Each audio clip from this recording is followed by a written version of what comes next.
I remember that night like it never ended, like it kept looping in the back of my mind no matter how many times I tried to push it away.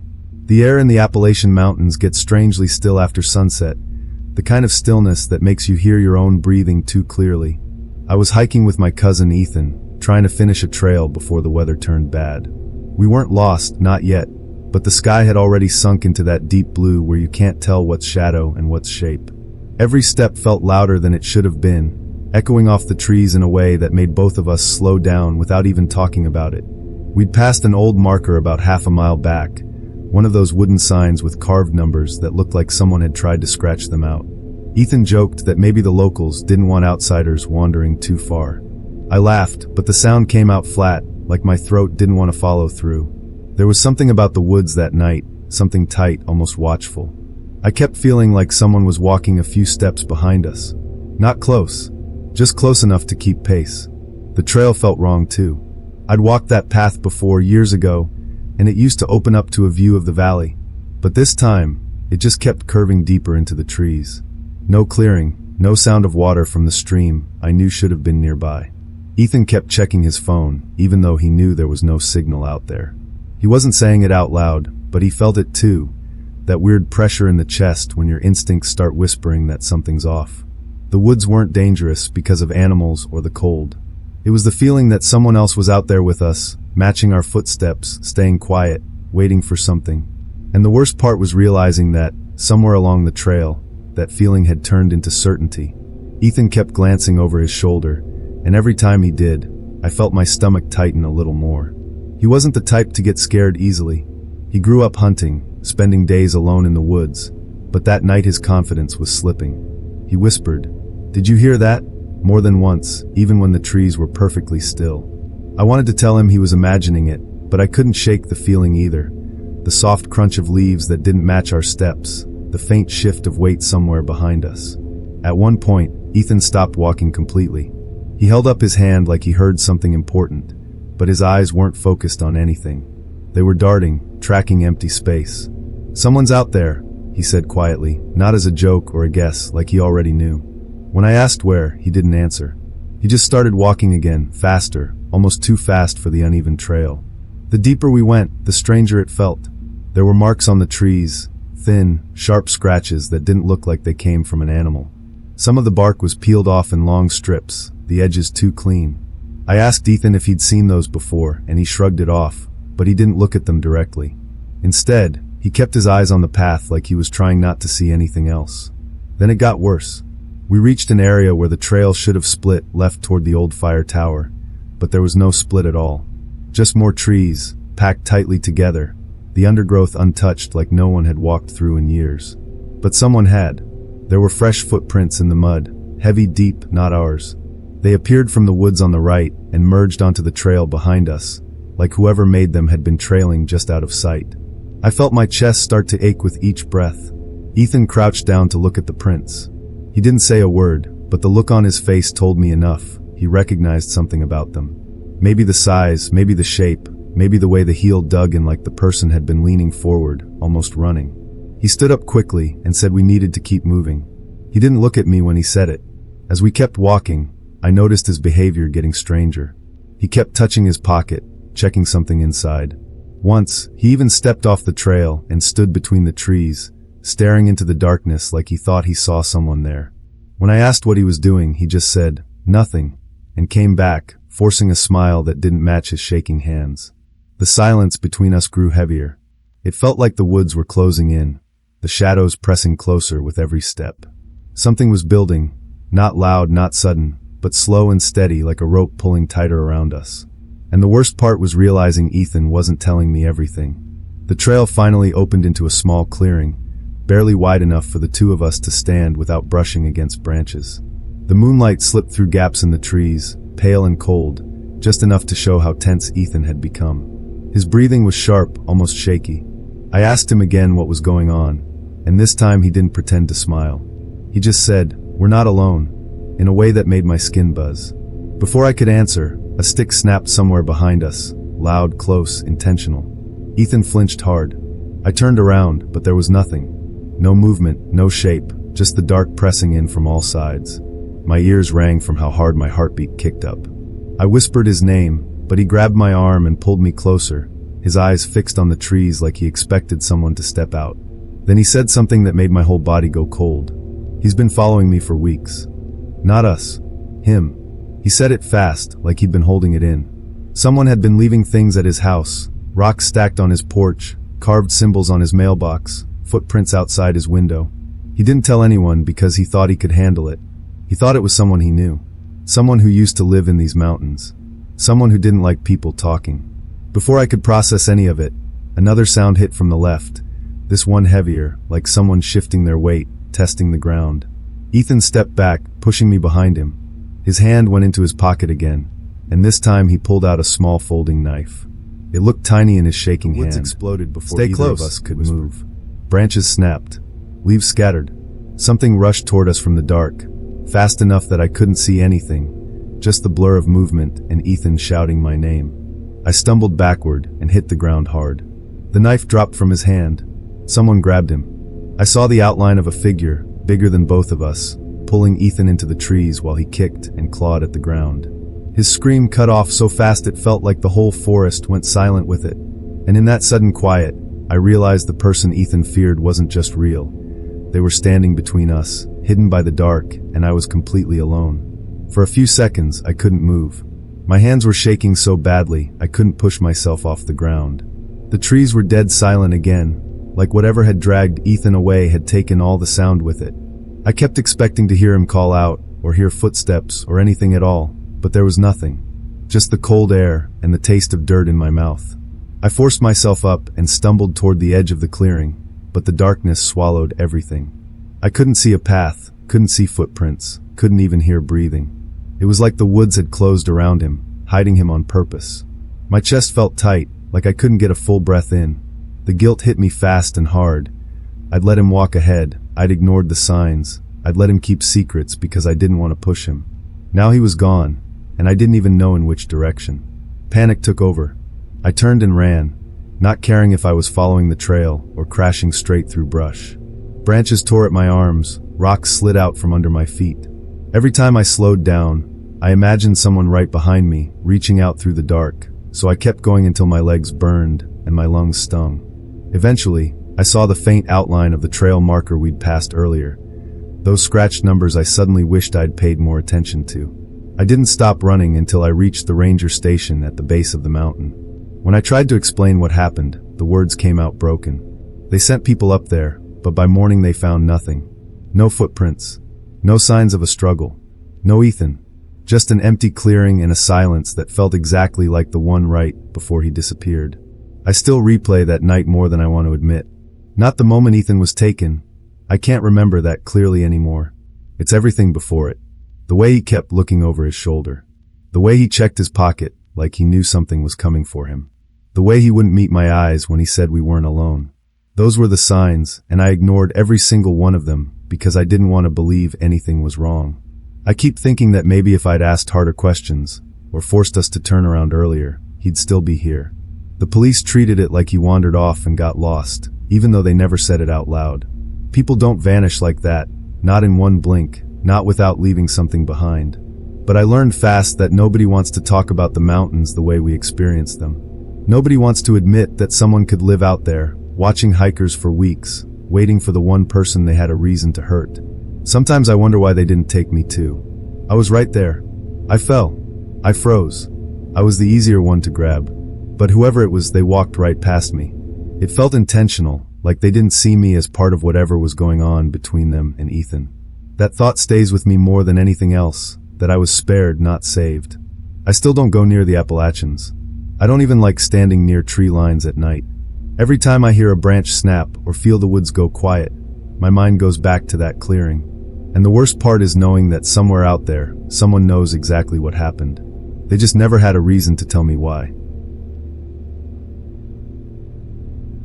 I still think about that old service road sometimes, the one that cuts through the lower part of the Appalachian Range where the trees grow so close they almost swallow the sky. I wasn't supposed to be driving there at night, but I'd taken the wrong turn after a double shift and didn't realize until the asphalt thinned into cracked gravel. The air felt heavy, like the mountains were leaning in on both sides. My headlights barely reached 20 feet ahead, swallowed by the dark before the beam even hit the ground. I kept telling myself I'd turn around at the next clearing, but the road kept tightening instead, curling deeper into the woods like it wanted to keep me. That uneasy feeling started building in my chest, the kind that doesn't hit all at once, just soft at first, like a whisper that something isn't right. My hands tightened on the wheel without me noticing, and every bump in the road made me flinch a little more. I slowed down when I saw the first sign of something strange. A car was parked on the right side of the road, half buried in brush, its windows fogged over even though the night was freezing. The back door was cracked open just an inch. No lights, no movement, no reason for it to be there. I tried not to stare, but my eyes kept drifting toward it as I passed, waiting for someone to step out. No one did. A few minutes later, I saw another car. Same condition. Same fogged windows. Same slightly open back door. That time, I felt my stomach drop straight through the floor. 2 abandoned cars on a road barely anyone used? Something was wrong. And then my radio crackled on by itself. No music. No static. Just a soft, broken voice I couldn't make out. It sounded like someone whispering from far away, trying to get a word through. And for the first time that night, I knew for sure I wasn't alone on that road. I turned the radio off, but the whisper didn't stop right away. It faded slowly, like whoever was speaking had taken a step back. My mouth felt dry, and my fingers were trembling against the steering wheel. I kept checking the rearview mirror, even though it showed nothing but the dark behind me. The road had narrowed so much I couldn't turn around anymore without risking getting stuck. I tried to convince myself the abandoned cars were from hikers or hunters who'd gone off trail, but the thought didn't sit right. Their engines were cold. Their doors were cracked the same way. Both cars facing the same direction mine, like they'd all reached a point on this road and never gone further. A few minutes later, my headlights swept across something on the ground. I almost didn't register it at first. A backpack, just sitting dead center in the road. Not dropped, placed. The straps were perfectly aligned like someone had set it down carefully. I slowed without meaning to, and that's when I noticed the second thing. A pair of dark skid marks leading off the gravel into the trees, sharp and sudden, like someone slammed their brakes and was dragged sideways. My pulse started pounding so loud it filled my ears. I didn't get out. I didn't even roll down the window. I just eased around the backpack and kept driving, gripping the wheel so hard my hands hurt. A mile ahead, something changed in the way the road sounded under the tires. Softer. My headlights picked up broken pieces of glass scattered across the gravel, hundreds of shards catching the light. My brain needed a second to understand what I was seeing. It wasn't just window glass. It was from headlights, taillights, multiple cars. Their remains mixed together like they'd been smashed and swept aside. I slowed again, heart hammering. My eyes darted around the edges of the forest, expecting to see someone standing there. I didn't, but I knew someone was close. I could feel it the same way you feel someone hovering behind you even when you can't hear them. I reached to lock my doors, but the button clicked too slowly, like my brain couldn't keep up with my hands. That's when I noticed something else, fingerprints on the inside of my window. I froze. They weren't mine. They were smeared across the lower corner of the glass in shaky streaks, like someone had touched it with cold, damp hands. My stomach twisted. Either they'd been there since before I got in the car, or someone had brushed against my door while I slowed down earlier. I tapped the gas. Hard. The car jolted forward, gravel spitting under the wheels. Every tree looked like it was hiding someone. Every shadow felt like it had weight. But the worst moment came when I rounded a bend and saw a figure standing in the middle of the road. Not moving. Not trying to stop me. Just standing there, facing my car like they'd been waiting for me specifically. And I realized whoever had left those cars behind was still out here. I slammed the brakes so hard the seatbelt cut into my chest. The figure didn't flinch. My headlights washed over him, mid-40s maybe, wearing a dirty jacket, hands at his sides, head tilted slightly like he was trying to understand me. There was no threat in his posture, and somehow that made it worse. It felt like he wasn't afraid because he didn't have a reason to be. My fingers hovered over the gear shift, shaking uncontrollably. I wanted to reverse, but the road behind me was too narrow. He stood perfectly still, eyes locked on my windshield. I could see just enough of his face to know one thing for certain. He wasn't confused or injured or lost. He knew exactly what he was doing. Then he raised his hand slowly and pointed at my car. Not waving, not signaling, just pointing like he already knew what I had seen on the road. The cars, the backpack, the glass, my window. I swallowed hard, breath coming too fast. The man took one step forward, just one. Gravel shifted under his boot. That tiny sound snapped something inside me. I hit the gas without thinking. The tires spun before catching, and I jerked the wheel to swerve around him. The edge of my car scraped a branch so hard it screeched against the metal, but I didn't stop. I kept my eyes forward, even as I felt him turn and start walking after me, calmly, without rushing, like he already knew I couldn't get far. The road curved hard to the right. Headlights shattered. That's when I saw it. The driver's side door ripped open, and someone sitting in the front seat slumped forward like they'd been waiting to be found. My stomach lurched, and I nearly drove into a ditch trying to avoid it. The image flashed in my mind even as it disappeared behind me. Their hair matted with dirt, their shoulders stiff, like they'd been there for hours. Suddenly, my radio crackled again. Same soft whisper. But this time, I understood one word. Stop. A command. Not a plea. That's when the panic turned into something sharper. I realized the man wasn't alone. And whatever they were doing out here, they wanted me to be part of it. I didn't stop. I don't even remember making half the turns, just the feeling of my hands locked around the wheel and my breath coming in short, broken bursts. The road felt endless, twisting tighter and tighter, like it was trying to funnel me back toward him. Every few seconds I checked the rearview mirror, expecting to see headlights or a silhouette chasing me down the center of the road. There was nothing, and somehow that made it worse. People like him didn't need to run. They waited. They planned. The radio stayed dead quiet, but I kept glancing at it, terrified it would speak again. My entire body felt wired, like my nerves were buzzing under my skin. I must have driven another 5 or 6 minutes before the trees thinned enough for the moonlight to leak through. When I finally hit the main highway, I almost cried, not from relief, but from the sudden realization of just how close I'd come to stopping. If that figure had stepped even 1 foot closer, if the road had been just a little narrower, if I had hesitated for even a second, I don't think I would have made it out. I pulled into a gas station and sat there with my hands trembling on my knees, unable to get out of the car. When the cashier came outside to check on me, I couldn't explain what happened. The words were too tangled. All I managed to say was, "Someone's out there." They called the police, but by the time officers searched the service road, they found no abandoned cars. No backpack. No glass. Nothing. It was like the road had swallowed everything the moment I escaped. I've tried to make sense of that night ever since. Some people say I imagined it, that exhaustion can twist shadows into threats.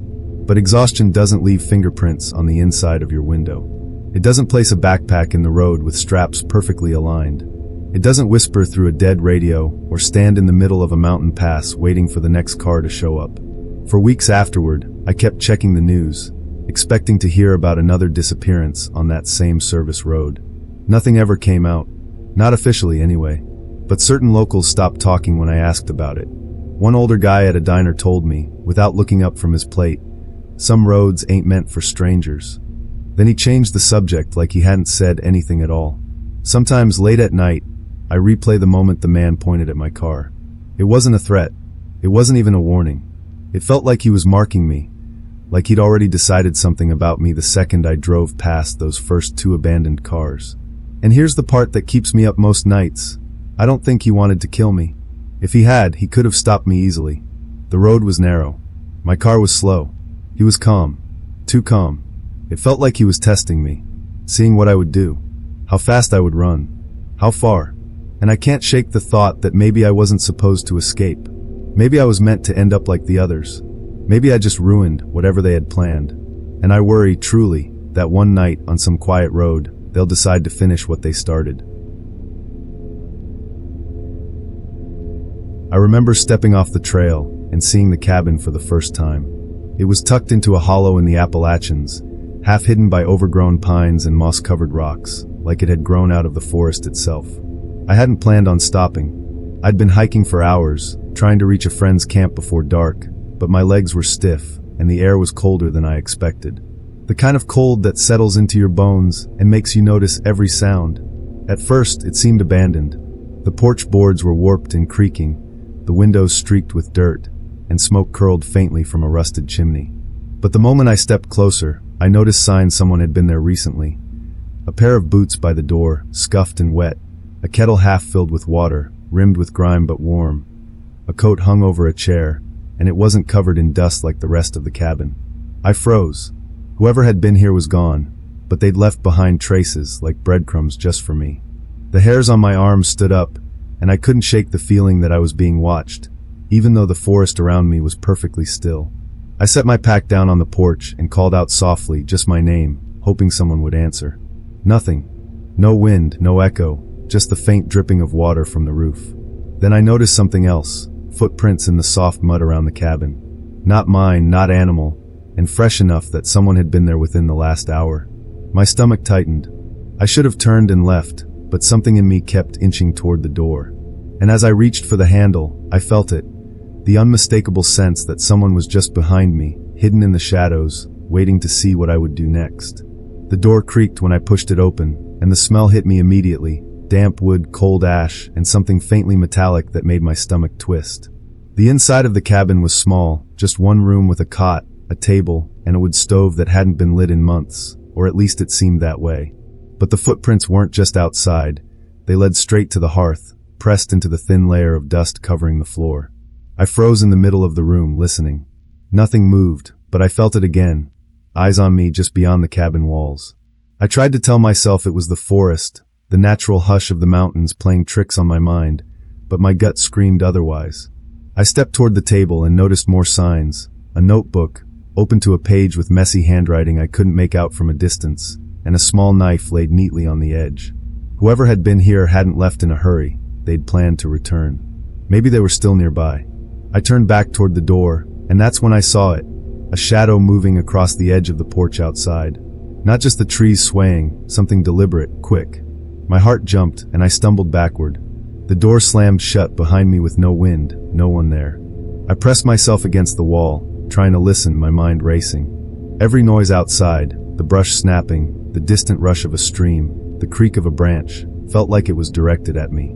The sense of being watched wasn't fading. It was tightening around me, suffocating. Then I noticed a new detail I hadn't noticed before. Scratches on the floorboards, low and deep, leading from the corner of the room toward the door. Like someone had dragged something or someone across the floor. My hands went cold. I checked the cot. It was made neat, as if someone had just left it, waiting for me to arrive. I wanted to run. I wanted to grab my pack and bolt. But every instinct in my body froze me in place. Whoever had been living here wasn't just a hiker or a squatter. They were patient. They'd been here, watching, waiting, making sure the cabin was ready for whoever wandered too close. I could feel my pulse hammering in my ears. Every shadow in the room seemed to shift, and I realized the forest outside wasn't just a backdrop. It was a shield for someone hiding, someone who had been following me long before I ever saw the cabin. I swallowed hard and whispered my own name, just to hear a voice, just to remind myself I was alive. And that's when I heard it, the softest creak, just beyond the cabin wall, like someone stepping closer, quiet, deliberate. The sound came again, louder this time, a slow, deliberate step on the porch outside the cabin. I pressed myself against the wall, heart hammering so hard I thought it might burst through my chest. My hands trembled, fingers brushing against the edge of the table, the knife still there. I wanted to grab it, but my brain froze, caught between fight and flight. Then the door handle rattled. Just a small twist at first, almost casual, but enough to make my stomach drop. I could hear the wood groan under the weight of someone pushing, trying the door. Whoever it was had been waiting, and now they were making their move. I scrambled backward, knocking over a chair, and the sound seemed to echo through the cabin, but it didn't scare them off. It was as if they expected it. The handle twisted again, harder, and I realized the door wasn't locked properly. Panic surged through me. The next moment, the door burst inward. Not violently, but enough that I stumbled, nearly falling over the cot. And there he was, tall, wiry, eyes dark and unreadable. His expression didn't change, didn't show anger, didn't even hint at surprise. He just stood there, silent, scanning the room, and I felt a wave of something primal, something utterly wrong settle over me. I grabbed the knife, any small act to feel in control, but he didn't move toward me. Instead, he stepped closer slowly, deliberately, letting me see his hands, calloused, steady, unshaking. My mind screamed at me to run, but I couldn't. I was trapped in my own fear, my body betraying me. Not a friendly smile, not a welcoming one. A smile that made every nerve in my body scream.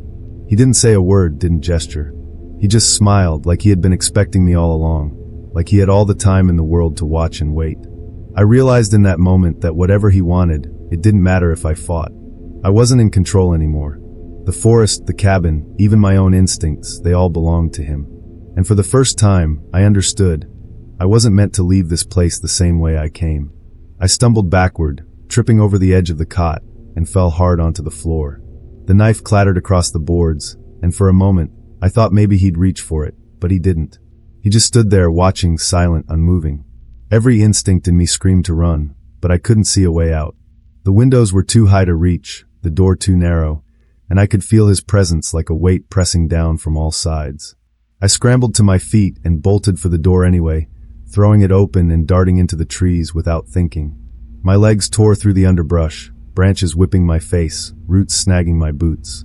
I didn't dare look back, but I could hear him behind me, the soft crunch of boots on leaves, steady, patient, always following. I ran until the moonlight broke the tree line and the forest thinned, giving me a glimpse of the main trail. Only then did I dare to stop, chest heaving, legs shaking so hard I could barely stand. I turned, half expecting him to be right there, stepping out of the woods with that same unsettling smile. But the forest was empty. No cabin, no footprints, nothing but the quiet hiss of wind through the trees. I didn't sleep that night. I didn't tell anyone exactly what happened, because who would believe me? The trail patrol searched the area the next day. They found nothing. No cabin. No signs of anyone living there. Nothing. All that remained was the memory of him. The way he had watched, the patience in every movement, the way I felt completely exposed and powerless while he remained calm. I still see him sometimes in the corners of my mind, standing in that cabin doorway, calm, patient, watching. It wasn't just fear I felt that night. It was the kind of helplessness that stays with you, the knowledge that someone had been there long before I arrived and could have done whatever they wanted. That thought eats at me more than the memory of running through the forest. I've gone back to the trail once, in daylight, just to make sure the cabin was gone. It was nothing but trees, moss, and a faint outline in the dirt where the building might have stood. But I know it was real. I know he was real. And I know that he could still be out there, anywhere in those mountains, waiting. Sometimes I wonder why he didn't follow me further that night. Why did he let me run? Was it amusement? A test? Or was I just not worth his time? I'll never know. What haunts me most is the thought that the forest doesn't need to hide him anymore. He could be anywhere, unseen, unnoticed, waiting for the next person who wanders too close. And when I close my eyes at night, I feel that same quiet weight, that patient gaze, as if he's still watching, even when the woods are miles away. I can't explain it. I can't rationalize it. But one thing is clear. The mountains keep their secrets, and some of them aren't meant to be found. And the forest always remembers. I was driving the back roads of the Appalachians just after sunset, checking old ranger posts and abandoned campsites. The forest had that late fall hush to it, the kind that makes every leaf crack and every branch creak louder than it should. I hadn't seen anyone for miles. Not another car, not a hiker, not even a deer. Just the faint smell of wet pine and the chill settling into my bones. When I reached a clearing near an old maintenance shed, I noticed something odd, smoke curling up from the far edge of the woods. At first, I thought maybe someone had a small fire. They weren't supposed to, but people always ignored the rules. But the smoke was thin, deliberate, not like someone cooking or warming up.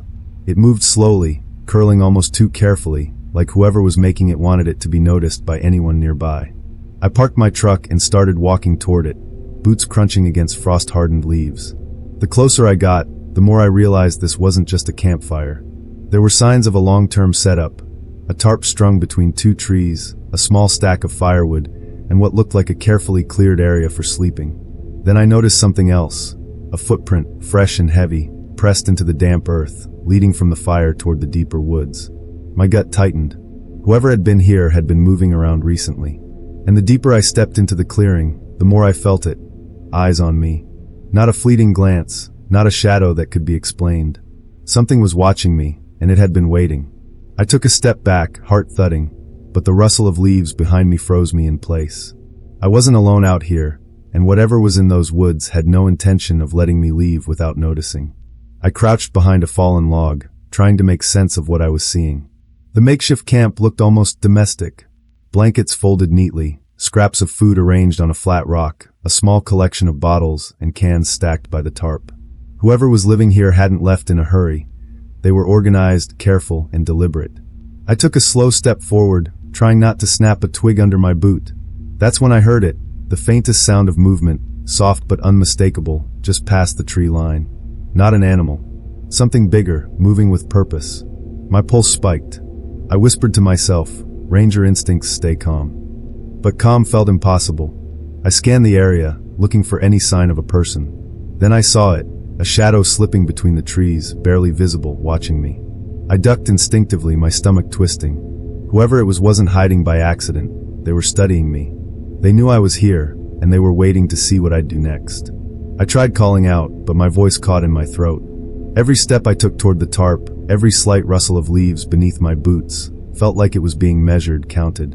And then the first Real warning appeared, a line of disturbed leaves leading from the tarp straight toward me. Fresh footprints. Not large, but heavy, deliberate. I felt my hands tighten on my flashlight. My eyes darted to the tree line again. That's when I noticed another detail. A small pile of personal items just beyond the tarp, clearly stolen or collected. A ranger hat, a water bottle, a notebook. Someone had been watching, taking things, learning routines. The weight in my chest grew heavier.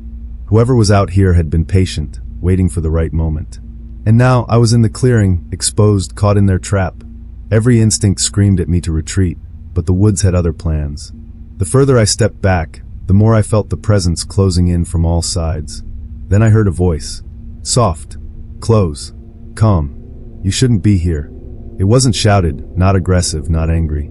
Just measured. And it was enough to make me freeze completely. Someone was out there, and now they knew exactly where I was. The voice made the hair on my arms stand on end. I swung my flashlight toward the trees, but all I saw were shadows, perfectly still, as if the forest itself had grown darker in anticipation. My heart was hammering so loud I was sure whoever was out there could hear it. Then a figure stepped into the dim beam. Tall, thin, dressed in layers of dark clothing that blended into the woods, face partly hidden under a hood. Not running, not aggressive, just standing there calm and watching. My pulse jumped. Every nerve in my body screamed to run, but I was frozen, caught between fear and disbelief. I've been waiting, the figure said.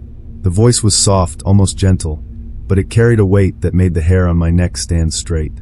You shouldn't have come here. I tried to speak, but my throat went dry. My hands instinctively reached for my radio, my flashlight, anything that might give me an advantage. The figure took a slow step closer. Nothing sudden, nothing loud. Just deliberate, patient. Each step felt like it carried more control than I had in the situation. I backed up without thinking, tripping over a root. My flashlight rolled across the ground, illuminating the figure's face for just a second. Eyes dark, unreadable, calm, but calculating. That's when I understood the truth. This person wasn't here to hurt me physically, not yet. They were here to terrify, to let me feel the helplessness of being completely exposed, completely watched. I lunged for my radio, heart racing, but my fingers fumbled. The figure stopped, just a few feet away now. They didn't move, didn't speak, only tilted their head, studying me like I was an insect struggling under a magnifying glass. And in that moment, I realized something I couldn't unhear. I was in their territory. Every step I'd taken, every instinct I'd trusted, had led me straight into their control. And no matter how fast I ran or how loud I screamed into the radio, I wasn't leaving this clearing on my own terms. I stumbled backward, tripping over roots and fallen branches, my flashlight rolling away and plunging the clearing into near darkness. My pulse was deafening, and every instinct screamed at me to run, but the figure didn't chase. They just watched, patient, almost amused, letting the fear do the work. I scrambled to my feet and darted toward the forest edge, moving as silently as I could, trying to keep the shadows between us. I risked a glance back. The figure hadn't moved. They were still standing there, perfectly still, eyes fixed on me. The firelight from the small pile of embers flickered across their face, just enough to show the cold calculation in their gaze. I swallowed hard, knowing I had no idea how long they'd been out here, how long they'd been watching me, or what they might do next. I ran all the way back to my truck, heart hammering, lungs burning, branches cutting at my arms and face. I didn't stop until I reached the main road. Even then, I kept the engine running, lights on, checking the tree for any movement. By the time I got to the ranger station, I was shaking uncontrollably, covered in scratches and drenched in sweat. Reports and searches the next day turned up nothing. No trace of a camp, no footprints, no figure. It was as if the clearing, the fire, and the person had vanished into the woods entirely. But I knew better. The forest had a watcher, and for a moment, I had been completely in their hands. I still think about that night every time I drive into the back roads of the Appalachians. It wasn't just fear that followed me home. It was the realization of how small and exposed I had been. The forest didn't just hide the person. It gave them power, control, and patience. And I walked straight into it. I can't explain why they didn't come closer, why they didn't try to hurt me physically. Maybe it wasn't about hurting. Maybe it was about the watchfulness, the patience, the reminder that someone could be out there unseen, studying the world through the shadows. That thought terrifies me more than any scream or chase ever could. I avoid that stretch of woods now, and even the back trails I patrol feel different. Every rustle of leaves, every branch snapping underfoot makes me flinch, because I can't stop thinking about the calm eyes staring from the darkness. The kind of calm that doesn't forget, doesn't forgive, and doesn't need to act to be dangerous. Sometimes I wonder if they're still there, if they've watched me since that night, or if they've moved on to someone else. And I know I'll never find out. The forest doesn't give answers, it only keeps its secrets. The lesson I carry with me is clear. Out there, in the shadows of the Appalachians, patience can be more terrifying than violence, and being seen isn't always the worst part. Sometimes, it's knowing you were never meant to leave, even if you did. I was hiking a narrow trail just outside one of the smaller Appalachian towns, the kind that feels like it's been forgotten by the world. Leaves were damp from a morning drizzle, and the air smelled sharp, like wet earth and pine. I hadn't planned on seeing anyone, which is why the first voice startled me so badly. "Hey, you look lost," it said. Calm, casual, almost friendly. I turned and saw a man stepping out from behind a cluster of trees. Mid-40s, clean jacket, a cap pulled low, but his eyes, there was something in them that made my stomach knot. Not fear at first, just a twinge of unease I tried to ignore. I hesitated. "I'm fine," I said, trying to sound casual, though my voice probably sounded tight. He smiled. "You're not far from the road, but this trail can get tricky if you're unfamiliar." He gestured toward the path I'd come from. "I can show you a shortcut if you want." Not many people know it. Something about him was off. Not immediately obvious. Maybe it was the way his eyes lingered too long, or the way he seemed to step just slightly too close when I moved back. But I was tired, cold, and the rain was starting again, so I nodded. I shouldn't have, but I did. We walked in silence for a few minutes, the trail narrowing and twisting, the forest closing around us. The woods were quiet, almost too quiet, like they were holding their breath. My mind kept circling the little signs that didn't make sense. Footprints ahead of us, broken branches that seemed too deliberate, the feeling that we weren't alone. And then he slowed, stepping off the trail and into a shallow dip. "Better here," he said softly. "You can rest a minute before we finish the path." But something in his tone made me stop. The forest felt heavier. The shadows are darker. And I realized, just slightly too late, that I had no idea who this man really was, or what he wanted from me. I set my pack down, trying to act casual, but every instinct in me screamed that I was making a mistake. The man didn't sit, didn't fidget. He just leaned against a tree, hands in his pockets, eyes scanning the trail as if expecting someone else to appear. The silence was suffocating, and with every second, my chest tightened more. "I don't usually see hikers this late," he said finally. Calm, measured, like he was testing me. "Not many make it this far without turning back." I nodded, unsure of what to say.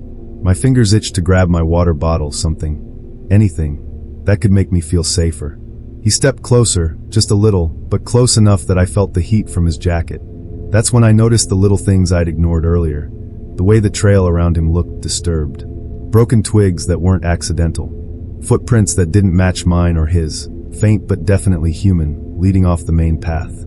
"Don't worry," he said, noticing my glance at the prints. "They're probably just hunters, or someone else looking for shortcuts." But I could hear the subtle edge in his voice, the kind that makes your stomach knot tight enough to cut off your breath. I tried to suggest heading back, but he shook his head slowly. "No point.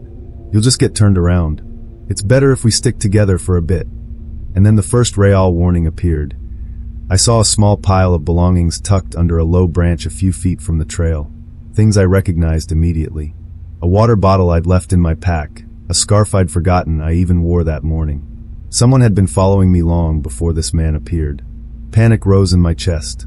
I wanted to step back, turn and run, but he blocked the trail subtly, moving like he had all the time in the world.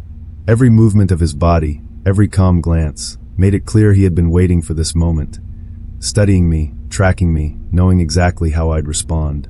The forest felt like it had shrunk around me. The trees were no longer just trees, they were walls, hiding the fact that I was no longer alone. And the realization hit me like ice. I hadn't been safe at all. Not when I first stepped on the trail, not when he approached, and not now. I tried to step around him, but he shifted just enough to block the path. Not aggressively, not violently, just enough to remind me that I wasn't going anywhere without his permission. My pulse was hammering in my ears. Every instinct screamed to run, but the forest behind me felt like it had disappeared, swallowed by shadows. "Relax," he said, voice calm, almost soothing. But the calmness made my stomach twist. People don't sound that calm when they've been following someone for miles. He stepped closer, slow, deliberate, giving me no space, and I realized I was completely exposed. My mind raced. The trail was narrow, there was no easy escape. The scattered belongings under the branch were proof. He'd been monitoring me for hours. He knew what I carried, where I paused, even when I thought I was alone. The weight of that knowledge pressed down on me, suffocating. I tried to speak, to ask why, but the words caught in my throat. He tilted his head slightly, eyes scanning my face as if reading my every thought. There was no empathy in them. Not even malice, just a quiet, cold calculation that made my skin crawl. I made a move, shifting toward the trees, hoping to break past him, and that's when he reached out. Not to grab me, but just close enough to brush my arm. The contact was enough to make my legs feel like jelly, to remind me that he had total control of the moment. "See," he said softly, and in that instant, "this isn't hard if you just let it happen." I wasn't in danger because he wanted to harm me physically. I was in danger because he wanted to control me, to see my fear, to measure my reactions. I was a puzzle to him, and the forest, the trail, even my own instincts, they were all pieces he already knew how to manipulate. The calmness, the patience, the quiet observation, it was worse than any attack I could have imagined. I was trapped in a psychological cage, every movement scrutinized, every thought anticipated, and the forest had become his domain. I stumbled backward, heart hammering, finally finding a small gap between him and the edge of the trees. My legs shook as I darted into the underbrush, branches clawing at my arms and face, my pack bouncing against my back. I didn't look back, but I could feel him watching, calculating, letting me think I had some control. The forest felt endless, every shadow a potential trap, every sound a warning. I ran until the trail curved back toward the town road, my lungs burning and my hands scratched and bleeding. Only when the faint glow of headlights appeared in the distance did I allow myself to slow. I didn't stop moving until I reached my car. My fingers fumbled with the keys, my hands trembling so badly I dropped them twice. I didn't look back at the forest, didn't consider whether he followed. I just drove, headlights cutting through the fog, heart pounding like a drum in my chest. The next day, I returned to the local authorities. They found nothing, no trace of the man, no belongings, nothing at the spot where he had appeared. It was as if he and the forest had swallowed themselves whole. But I knew better. The encounter left a mark that went beyond scratches and fear. I understood now that the danger hadn't come from a weapon, from a chase, or from physical force. It came from knowing someone could control you completely without ever touching you. And that knowledge followed me, quiet and heavy, into every forested road I patrol, every trail I walk, every time I think I'm alone in the mountains. I can still feel him sometimes, just out of the corner of my eye, in the shadows of the trees when I'm alone on a trail. It wasn't a fight he wanted, not really. It was control, patience, and observation, letting me realize how small and exposed I truly was. That's what lingers, long after the scratches and bruises fade. I've thought endlessly about why he didn't follow me farther, why he let me escape the trail that night. Maybe he had grown bored. Maybe he wanted me to remember. Maybe like the forest itself, he thrived on silence, patience, and subtle fear. Whatever the reason, I learned that not every danger is obvious. Sometimes the scariest threats are quiet, measured, and unseen until you're already trapped in their web. The town calls those trails quiet, peaceful, even safe. But I know better. The woods don't forgive curiosity. They don't forget who walks through them. And some people, some predators, don't need to act aggressively to hold complete power. I never tell the hikers I meet exactly what happened. They wouldn't believe me, and I wouldn't want them to. But I do watch. Every shadow, every movement in the trees, every quiet rustle makes me remember that night. The forest keeps secrets. Some of them are patient.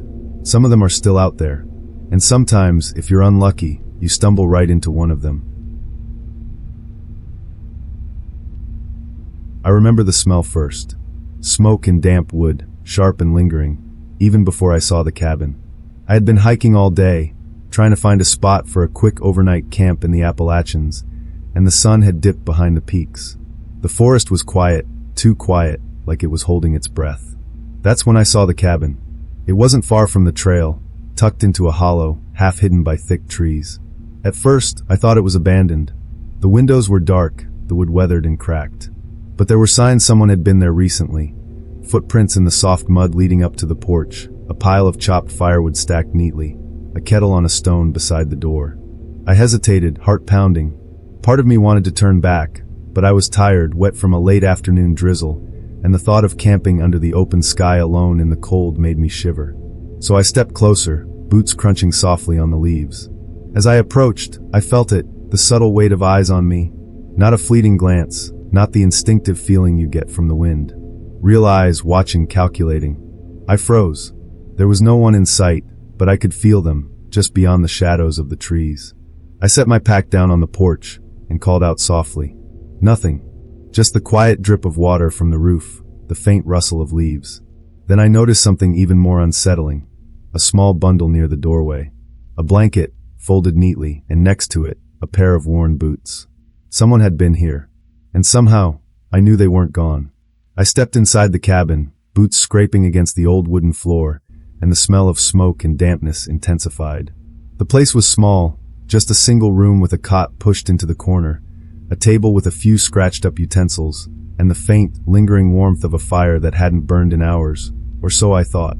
My eyes scanned the floor. Footprints led from the door to the hearth, then back toward the cot. Whoever had been here wasn't just camping. They had been moving around, waiting, observing. I felt a shiver run down my spine. The forest outside didn't feel empty anymore. I tried to shake it off, telling myself I was imagining things, but the subtle noises started almost immediately. A twig snapping outside, the faintest shift of branches, leaves brushing together. Each sound made my stomach tighten.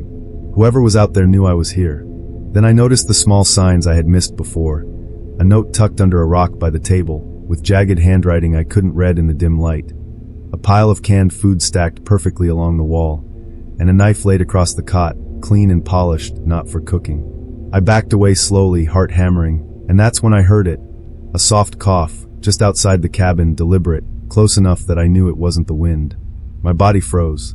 My instincts screamed at me to run, but my mind was already racing, trying to figure out where this person was hiding. I grabbed my pack, ready to bolt, and in that moment, movement flickered in the corner of the window. A figure, thin, hooded, blending perfectly with the shadows, just watching. Not running, not hiding, just observing. The forest had become their camouflage, and I was already a part of the scene they had staged. Every instinct told me to leave. Every thought told me that I had been followed, studied, and lured here. And then I realized the forest wasn't quiet. It was waiting, and so was whoever had been living in that cabin all along. I didn't have time to think. One step toward the door, and I saw movement, slow, deliberate, at the edge of the porch. My pulse skyrocketed. The figure stepped into the faint moonlight, tall, wiry, hooded, face hidden, eyes fixed on me with a patience that felt suffocating. My stomach turned. I grabbed my flashlight, shaking, and swung it toward them. The beam caught just a sliver of a face, pale, unreadable, but the eyes stayed calm, unblinking. He didn't move closer. He didn't need to. The power was already his. I was exposed, cornered, said softly. Visible. Calm, steady, almost casual, but it cut through me sharper than any yell. You shouldn't have come here. I backed toward the table, heart hammering, hands trembling, every instinct screaming to run, to escape, to fight. But the porch was narrow, the forest too thick to slip through unnoticed. Every noise, the rustle of leaves, the drip of water from the roof, the snapping of twigs, felt orchestrated, controlled. He had planned this, and I was exactly where he wanted me. I grabbed a knife from the cot, any small piece of control, and held it like a lifeline. He didn't flinch, didn't even raise an eyebrow. He only tilted his head, watching. And then I understood, he wasn't here to physically attack. He was here to assert control, to see my fear, to let me feel utterly powerless. I stumbled backward, nearly falling over the table, and he took a single step forward, slow, measured. My chest tightened, lungs burning. I realized the horrifying truth. No matter what I did, no matter how fast I ran, I was already trapped in his design. The forest, the cabin, my own fear, they all belonged to him. And in that quiet, suffocating moment, I felt it completely. I was prey, and he had all the time in the world to watch. I stumbled backward, tripping over the edge of the cot, heart pounding so hard it felt like it would tear through my chest. The knife slipped from my hands, clattering to the floor, and I barely registered the sound before I was bolting for the door. Every step was frantic, my boots slipping on wet leaves as I hit the porch and lunged into the shadows beyond. Branches scratched at my face and arms as I ran blindly through the forest, the moonlight barely cutting through the dense trees. Every rustle, every snap of a twig made my chest tighten. I could feel him somewhere behind me, not chasing, not yelling, but observing, letting me know that I had been caught in his design. I ran until I reached the main trail, where the familiar path gave me a fraction of confidence. Only then did I dare to stop, gasping for air, chest heaving, legs trembling like lead. I risked a glance back. Nothing. Just the forest, still and silent, hiding him perfectly, keeping its secret. By the time I reached my truck, soaked and bruised from the branches, my hands were shaking uncontrollably. I started the engine without looking back, headlights cutting through the foggy road. Even when I reached the ranger station, safe from the forest, the memory of his calm, patient gaze followed me. I reported the incident, but there was no evidence, no footprints, no cabin, nothing to show the encounter had happened. The forest had erased every trace, but I knew what I had seen, what I had felt, and I knew that it wasn't over. I can't shake the memory of that night. The way he watched, the calm patience in his every movement, the knowledge that he had been waiting for me long before I even saw the cabin. It wasn't violence I feared. It was the control, the quiet understanding that someone could manipulate you completely without ever touching you. I've returned to that area in daylight, trying to convince myself it was just my imagination, that maybe the forest had played tricks on me. But the trees, the shadows, even the trail itself feel different now. Every rustle makes me flinch. Every branch snapping sounds deliberate. And deep down, I know the cabin was real. I know the figure was real. Sometimes I wonder why he didn't follow me further, why he didn't do more. Maybe it wasn't about harm. Maybe it was about teaching a lesson, showing me how small and vulnerable I was, how easily the forest could hide him while I stumbled blindly. That thought haunts me more than any scream ever could. The Appalachian forests are beautiful, yes, but they also have secrets. Some are patient, some are calculated, and some are still waiting, hidden behind the trees, in the shadows, just watching. I will never forget that night. I never stop imagining those eyes in the dark. And I've learned the hardest truth. Some dangers aren't loud. Some are quiet, slow, and invisible. And that is what makes them unforgettable.